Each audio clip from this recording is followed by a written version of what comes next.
اعوذ بالله من الشیطان الرجیم بسم الله الرحمن الرحیم. ورونو دوستانو مونږ او تاسو بلکې ټول انسانیت کامیابی الله تعالی پوره دین کیږي چې دا پوره دین په ټول انسانیت کې راشي، په ټول عالم کې راشي، ټول د نبی علیه السلام امتیان د تبلیغ والا جوړ شي او جماعت والا جوړ شي.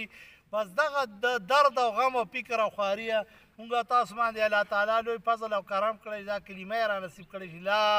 اله الا الله محمد رسول الله.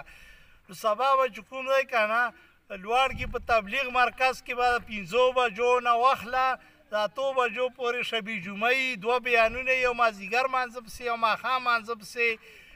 لوړ کې مرکز کې می، پېښور مرکز کې می، کراچۍ، په ټول پاکستان کې څومره مرکزونه یې تبلیغ هغه شبي جمعې پروګرام د 5 بجو نه 8 بجو پورې رحمت او سکینه پکې نازلېږي، دعاګانې پکې قبلېږي، الله تعالی احکامات پکې زده کېږي، نبي علیه السلام طریقې پکې زده کېږي. ټول خیبر ایجنسۍ سیاستدانو ته، صحافیانو ته، کونسلرانو ته، شاعرانو ته،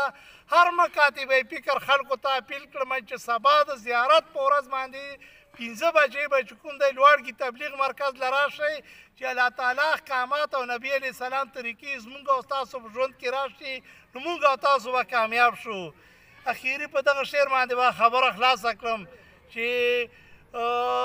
د قیامت په ورځ به لویه تماشه وي، د قیامت په ورځ به لویه تماشه وي، که ځان په تماشه نشي رحمانه. والسلام.